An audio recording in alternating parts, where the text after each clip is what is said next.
Hi guys, once again welcome back to my channel maths with Aarna. आज मैंने class 10th का sample question paper लिया है और मैं सिर्फ इसका जो सेक्शन ए है जो 20 मार्क्स का है और 1 मार्क ईच का इसका क्वेश्चन है और ये मल्टीपल चॉइस है, ये आज हम सॉल्व करेंगे। और आइए बिना टाइम वेस्ट किए हम सॉल्व करते हैं। अगर आपने मेरे चैनल को अभी तक सब्सक्राइब नहीं किया है तो प्लीज़ सब्सक्राइब ज़रूर कीजिए। तो जैसा कि आप स्क्रीन पे पहला क्वेश्चन देख सकते हैं, ये है if two positive integers p and q can be expressed as p is equals to A B square and q is equals to A cube B. A और बी प्राइम नंबर है तो LCM क्या होगा। देखो, जब भी हम LCM निकालते हैं तो हमें जो एलसीएम निकालना है वो निकालना है ए क्यूब बी और हमारा है ए बी स्क्वायर। ठीक है, ये p है ये q है। तो एलसीएम में हम हाईएस्ट पावर कॉमन लेते हैं तो एलसीएम होगा ए क्यूब हाईएस्ट पावर है और बी स्क्वायर हाईएस्ट पावर है। तो हमारा जो एलसीएम होगा वो क्या होगा, A cube B square. It means ये। ठीक, नेक्स्ट करते हैं फर्स्ट का C part. What is the greatest possible speed at which a man can walk 52 kilometre and 91 kilometre in an exact number of hour. Greatest speed कह रहा है तो हम HCF निकालेंगे। 52 और 91 का HCF निकालोगे तो निकाल लो। इसे कोई आपको लैंग्वेज वगैरह तो कुछ लिखनी नहीं, सीधा HCF निकालो। आपका है 52 एंड 91। तो आप देखो, 2 से देखोगे 2 2 ज़ 4, 2 6 ज़ 12, 2 ये होने का नहीं है। फिर आप 3 से करोगे तो ये 3 से भी नहीं होगा। 13 2 ज़ 26, 13 7 ज़ 91, यानी कि HCF क्या होगा इसका 13 किलोमीटर पर आवर। इसका भी सी ऑप्शन है। नेक्स्ट क्वेश्चन करते हैं। If one of the zero of quadratic polynomial x square plus 3x plus k is 2, यानी कि क्वाड्रेटिक पॉलिनोमियल की एक जीरो 2 है। फाइंड द वैल्यू ऑफ के। जब ये इसकी एक जीरो है इट मीन्स हमारा अल्फा प्लस बीटा क्या होता है, अल्फा प्लस बीटा होता है माइनस का b बाय ए। ठीक है, और अल्फा बीटा क्या होता है k बाय ए।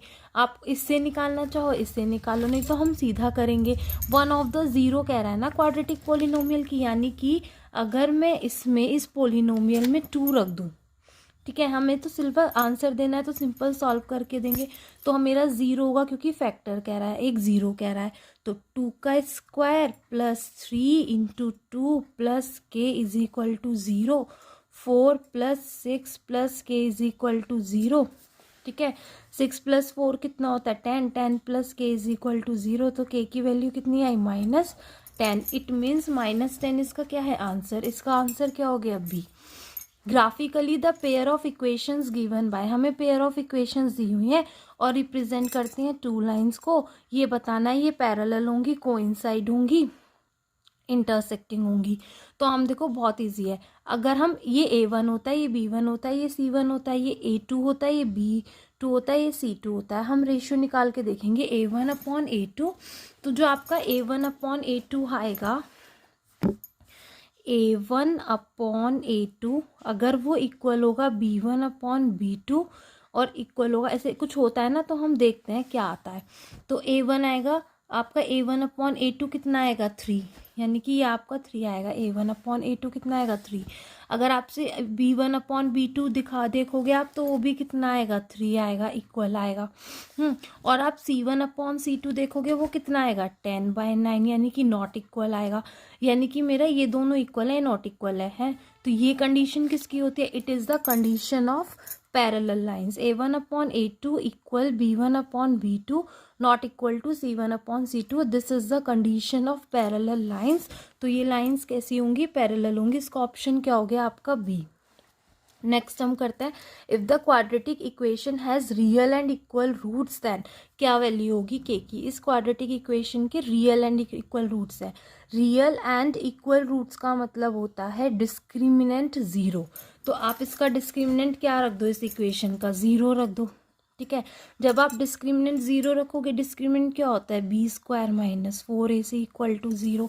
बी कितना है भाई, बी है हमारा स्क्वायर प्लस 4x प्लस के, b कितना है 4, यानी कि 4 का स्क्वायर माइनस 4 इंटू ए कितना है इसमें 1, एक्स स्क्वायर का कॉफिशिएंट a होता है 1 इंटू सी कितना है k इज इक्वल टू 0, 4 4 जो 16 minus 4k is equal to 0, 4k is equal to 16, k की वैल्यू कितनी आई 4। ठीक है, आप सीधा सॉल्व करेंगे, मल्टीपल चॉइस क्वेश्चन है, जितना स्पीड से आप सॉल्व कर सकते हो उतना स्पीड से करेंगे। नेक्स्ट क्वेश्चन है the parameter of a triangle with vertices 0 4 0 0 and 3 0 है, हमें इसका पैरामीटर निकालना है। तो हमें क्या करनी पड़ेगी, लाइन ऑफ एक्सेस ड्रॉ करनी पड़ेगी। ड्रॉ कर लेते हैं, छोटे से इसमें ड्रॉ कर लेते हैं। देखो ये मेरी लाइन ऑफ एक्सेस है, ये 0 0 होता है 1 2 3 4 5, ये एक्स एक्सेस हो गया, ये आपका वाई एक्सेस हो गया 1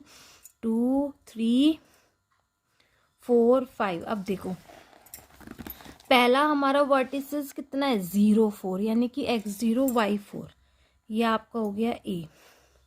दूसरा वर्टिसेस है आपका 0 0, इट मीन्स ये आपका हो गया b। और तीसरा है आपका 3 0, यानी कि y0, ये आपका हो गया c।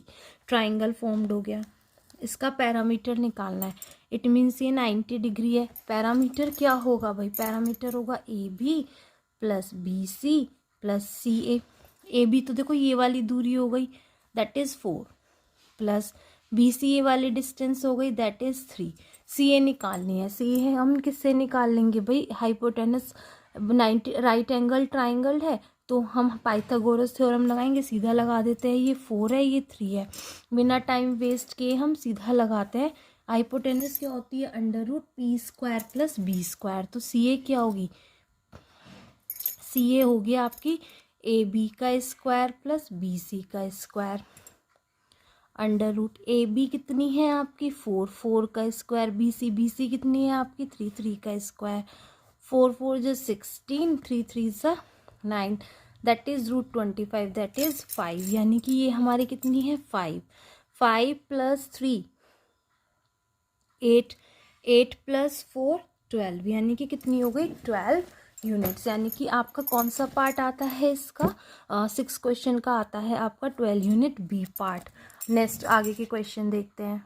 अब देखो मेरा क्वेश्चन है 7, if in triangle A B C and D E F A B by D E is equals to B C by F D है देन दे विल सिमिलर, ये सिमिलर है तो एंगल की condition क्या होगी। तो देखो ट्राइंगल बना के हम देखते हैं। ठीक, तो मैं ट्राइंगल बना के देखा, एक ट्राइंगल है मेरा ए बी सी, दूसरा ट्राइंगल है मेरा डी ई एफ। ठीक है, इसमें क्या कह रहा है ए बी यानी कि ये अपॉन डी ई यानी कि ये, ठीक, बी सी यानी कि ये is equals to F D यानी कि ये। तो देखो दोनों के बीच में कौन सा एंगल आ रहा है, इधर तो आ रहा है एंगल बी और इधर आ रहा है एंगल डी, यानी कि सिमिलैरिटी के लिए एंगल बी किसके इक्वल होना चाहिए, एंगल डी के। तो हम कौन सा लेंगे सी, इसका कौन सा पार्ट होगा सी, एंगल बी इक्वल होगा एंगल टी के। अब question number 8, in which ratio the Y axis divides the line segment joining the points. इन पॉइंट से जो ज्वाइन करेगी तो वाई एक्सिस इसको किस रेशियो में डिवाइड करेगी। तो हम लेट कर लेते हैं। देखो ये मान लो मेरी लाइन है, ठीक, ए बी। तो ए के कोऑर्डिनेट तो हैं आपके 5 - 6 और बी के कोऑर्डिनेट हैं आपके -1 -4। ठीक है, और ये कह रहा है वाई एक्सिस किस रेशियो में इंटरनली डिवाइड करेगी। तो वाई एक्सिस कह रहा है तो एक्स कोऑर्डिनेट क्या होगा 0 और वाई कोऑर्डिनेट होगा। हम बहुत इजी करेंगे, तो हम क्या लेट कर लेंगे के रेशियो 1 में इसको डिवाइड करता है। तो हमारा फॉर्मूला क्या होता है, हमारा फॉर्मूला होता है mx1 plus nx2 upon m plus n is equal to X coordinate होता है, हम इसी से ही निकालेंगे। तो देखो m कितना है k की मल्टीप्लाई -1 से, प्लस n कितना है 1, उसकी मल्टीप्लाई x2 से 5 अपॉन k प्लस 1, x कितना है आपका 0, ठीक, माइनस k और ये आपका प्लस का 5 और ये पूरा 0 हो जाएगा। तो के की वैल्यू कितनी आई 5, यानी कि आपका के रेशियो 1 कितना आया 5:1। तो देखिए कौन सा पार्ट आता है आपका, इसका बी पार्ट आता है। ठीक है, नेक्स्ट क्वेश्चन करते हैं। In the figure if P A and P B are tangents, क्या है P and P B tangents है to the circle with centre O, ऐसे सर्कल पर जिसका सेंटर क्या है O, such that angle A P B कितना है 50, ए पी बी कितना है 50, then O A B is equal to. देखो बहुत इजी तरीके से हम करेंगे, हमें पता है। देखो ये क्या है आपके मल्टीपल चॉइस क्वेश्चन है, तो करके तो कुछ नहीं दिखाना। पूरी सर्कल जब आपने पढ़ ली होगी आपको पता होगा ये वाला एंगल और ये वाला एंगल इक्वल होता है। इट मीन्स ये एक्स है तो ये भी कितना होगा एक्स, और मुझे फाइंड आउट क्या करना है ओ ए बी, ये वाला। तो पहले हम ये वाला फाइंड आउट कर लेते हैं। In triangle A P B में, in triangle A P B में हम सीधा लगाएंगे angle sum property. 50 plus x is equals to 180, 2x is equals to 180 minus 50, 2x is equal to कितना आया 130, x की वैल्यू कितनी आई 65, x की वैल्यू आ गई। अब जो रेडियस होती है वो टेंजेंट पे होती है परपेंडिकुलर, तो ये पूरा एंगल कितना होगा 90, ओ ए बी कितना होगा 90, उस 90 में से x की वैल्यू हटा दोगे कितना आ जाएगा ओ ए बी, और यही मुझे बताना है। तो ओ ए बी होगा मेरा 90 माइनस एक्स, 90 माइनस 65 यानी कि 25, 10 में से 5 गया 5, 8 में 6 गया 2, दैट इज 25। तो आपका इसका कौन सा पार्ट होगा ए। नेक्स्ट क्वेश्चन देखिए 10 if sine A is equals to 1/2 then the value of sec A. देखते हैं, देखो साइन ए है आपका 1/2, ठीक है, और सेक ए क्या होता है 1/cos ए, और cos ए की वैल्यू हम इजीली यहाँ से निकाल सकते हैं। तो cos ए क्या होगा √1 माइनस साइन स्क्वायर ए, √1 माइनस 1/2 का स्क्वायर √4 माइनस 1 यानी कि √3/2, तो cos ए होगा। तो sec ए कितना होगा 1/√3/2 यानी कि 2/√3। तो 2/√3 तो इसमें कोई वैल्यू ही नहीं है। इट मीन्स sec ए की कोई वैल्यू, ये क्वेश्चन या तो गलत है या तो इसका ऑप्शन गलत होता, यहाँ पे cos ए होता, तब हम क्या लगा देते √3/2 लगा देते। तो इसको आप छोड़ दीजिए। नेक्स्ट पे चलते हैं। √3 cos square A plus √3 sine square A is equal to, बहुत ईजी है। देखो हम यहाँ पे क्या करेंगे, मैं यहीं कर देती हूँ, √3 हम कॉमन ले लेंगे तो आपका क्या बचेगा cos square A plus sign square ए, √3। ये आइडेंटिटी क्या होती है 1, तो कितना आया √3। इट मीन्स इसका ऑप्शन कितना है आपका सी। नेक्स्ट देखिए बहुत easy, the value of cos 1 cos 2 cos 3 cos 4 cos 90 तक। अब देखो इसकी वैल्यू निकालनी है। cos 90 होता है 0, जब आप 0 की कितने भी बड़े नंबर से मल्टीप्लाई करो क्या आता है 0, तो ये आपका क्या हो गया B 0। Next question, if the parameter of a circle is equal to that of square then the ratio of their areas is. ये क्या कह रहा है कि जो सर्कल का पैरामीटर है वो स्क्वायर के पैरामीटर के इक्वल है, तो दोनों के जो रेशियो एरियाज होंगे उनका रेशियो क्या होगा। तो हम इस क्वेश्चन को करते हैं, तो देखो इसी पे कर लेते हैं। क्वेश्चन नंबर आपका 13, बहुत जगह है अभी तो इस पे। If the parameter of circle, circle का पैरामीटर कितना होता है 2πr is equal to, circumference जो होती है सर्कल का पैरामीटर होती है, स्क्वायर का पैरामीटर क्या होता है 4 इंटू साइड। तो यहाँ से हम साइड निकाल लेते हैं, 2 2 ज़ा 4, यानी कि जो साइड आएगी स्क्वायर की वो कितनी आएगी πr/2। हमें क्या लेना है दोनों के एरिया का रेशियो, तो सर्कल का एरिया और नीचे ले लेते हैं स्क्वायर का एरिया। सर्कल का एरिया होता है πr² और स्क्वायर का एरिया होता है साइड का स्क्वायर, तो ये आया आपका πr² और साइड स्क्वायर क्या आएगा πr/2 इंटू πr/2। 2 से 2 2 ज़ा 4, वो आपका जाएगा ऊपर, ठीक है, और ये बचेगा आपका pi R square upon pi square R square, ये आएगा पाई आर स्क्वायर, एक पाई से एक पाई कट गया, आर स्क्वायर से आर स्क्वायर कट गया, यानी कि आपका कितना आया 4/पाई। पाई की वैल्यू रखोगे वो होती है 22/7, 7 जाएगा ऊपर, यानी कि 28/22। It means 14/11। क्या रेशियो आया 14/11, यानी कि इसका कितना आया बी पार्ट आया। नेक्स्ट देखते हैं, if the radii of 2 circle, इसमें भी ये कह रहा है 2 सर्कल की जो रेडियाई है वो 4:3 है, तो जो उनके एरियाज होंगे उनका स्क्वायर क्या होगा। बहुत सिंपल क्वेश्चन, सब बच्चों को आता ही होगा।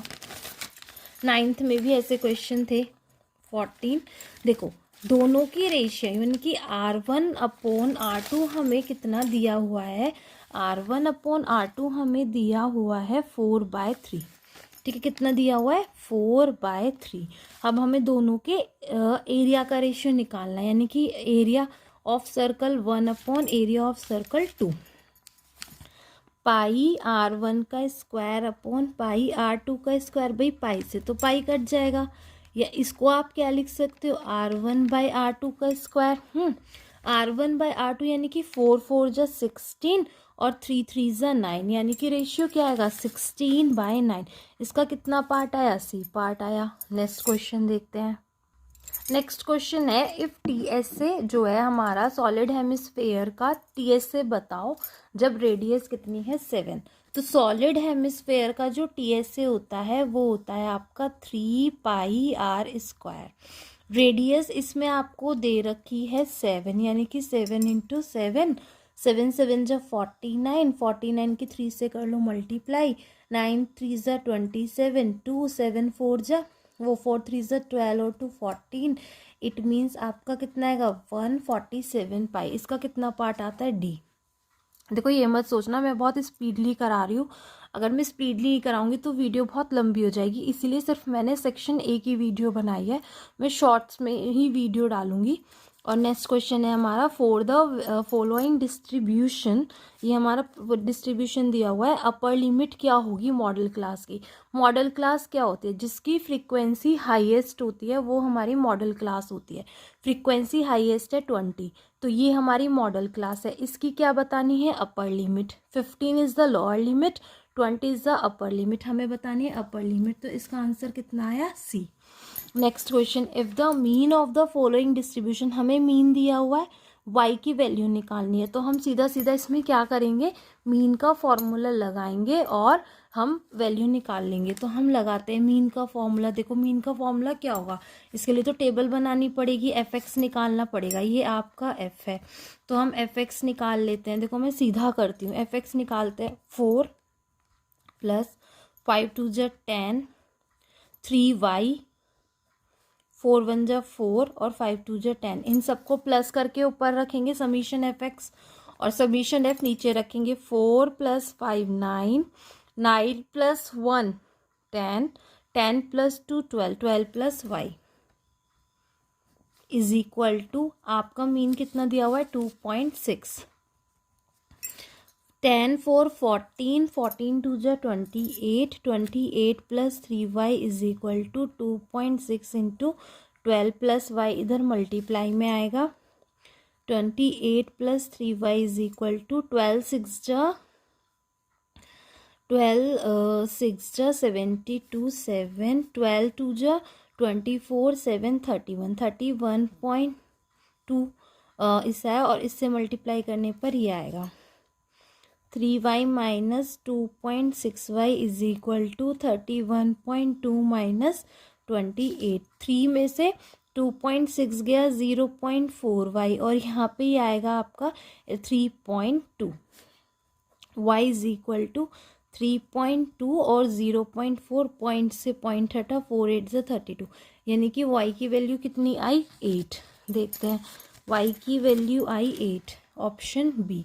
नेक्स्ट क्वेश्चन देखते हैं 18। अ कार्ड आपने सेलेक्ट किया from a well shuffled deck of 52 cards, 52 cards में से आपने एक कार्ड सेलेक्ट कर लिया, तो प्रोबेबिलिटी बताओ being a red face card, एक रेड फेस कार्ड होने की प्रोबेबिलिटी क्या होगी।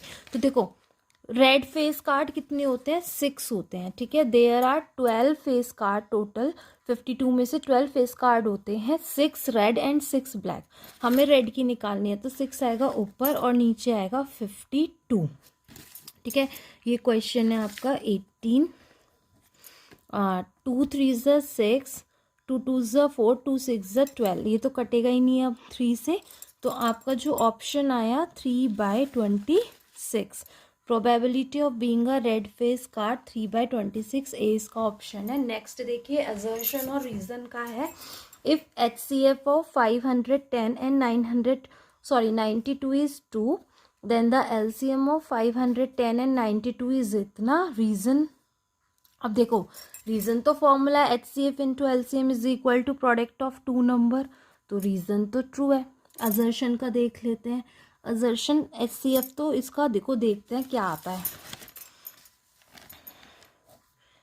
510 और 92 का 2 2 4, 2 5 10, 2 2 4, 2 5 10 और 2 5 10, 2 4 ये आया फिटली, 2 से जा नहीं रहा, 3 से 2 से ये वाला जा रहा है, यानी कि अभी तो फिलहाल यही कॉमन आया है 23। अब देखते हैं ये 5 से जाएगा 51 और 23, तो ये तो प्राइम मतलब को प्राइम नंबर्स हैं, एक दूसरे के टेबल में नहीं आते, तो HCF तो हमारा करेक्ट है। अब LCM निकाल के देखते हैं कितना आता है। तो LCM निकालने के लिए क्या करो, प्रोडक्ट ऑफ 2 नंबर्स सीधा निकालते हैं, ये डिवाइडेड बाय 2, 2 4 जा 8, 2 6 जा 12, मल्टीप्लाई करके देखते हैं क्या ये सही है। 6 1 जा 6, 6 5 जा 30, 4 1 जा 4, नहीं 2 3 4 6 आ रहा है, और यहाँ पे दिया हुआ है 32460, इट मीन्स रॉन्ग है, यानी कि हमारा जो रीज़न है वो तो ट्रू है, ठीक है, लेकिन असर्शन क्या है, फॉल्स है। तो assertion is false but reason is true, तो ये आपका क्या है, डी ऑप्शन है। असर्शन तो फॉल्स है और रीज़न क्या है, ट्रू है। नेक्स्ट देखते हैं। असर्शन और रीजन ही है, देखो ratio in which the line segment 2 - 3 और internally divide the x axis है, ये एक्स एक्सिस इज 1:2, तो एक्स एक्सिस कह रहा है आपकी बात। एक्स एक्सिस कहने का मतलब क्या है भाई, देखो एक लाइन है और ये लाइन हमारी कितना है, एक तो बन रहा है 2 - 3 से, और बी है आपका 5 और 6 से, और 1:2 में कह रहा है एक्स एक्सिस के द्वारा, तो इसका वाई कोऑर्डिनेट क्या होगा, 0। इंटरनली किस में कर रहा है, 1:2 में। देखते हैं क्या 0 आता है, तो हम निकाल के देखते हैं, वाई कोऑर्डिनेट ही निकाल के देख लो। 5 × 1 × 6 प्लस 2 × -3/1 + 2, 6 2 3 ज़ा 6 और 2 और 1 3, यानी कि 0 बिल्कुल करेक्ट है। अगर ये करेक्ट है तो हमारा जो असर्शन है वो तो ट्रू है। दूसरा रीज़न क्या है हमारा, सेक्शन फॉर्मूला इंटरनली डिवीज़न का, ये भी बिल्कुल ट्रू है, यानी कि मेरे रीज़न और असर्शन दोनों ट्रू है, और जो रीज़न है वो करेक्ट एक्सप्लेनेशन है असर्शन ए की। तो हमारे पीछे जो ऑप्शन थे ना वो मैंने दोबारा जो है रिपीट नहीं किया है, तो पीछे से ही देख लेते हैं कौन सा ऑप्शन आता है।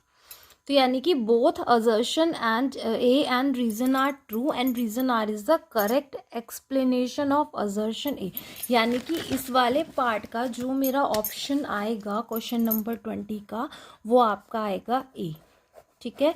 ये मेरा सेक्शन ए था। नेक्स्ट वीडियो में मैं सेक्शन बी का जो सॉल्यूशन है वो अपलोड करूँगी। होप आपको जो वीडियो है वो पसंद आई हो। थैंक्स फॉर वॉचिंग, और प्लीज़ मेरे चैनल को ज़रूर सब्सक्राइब कीजिए if you like my videos. Thank you.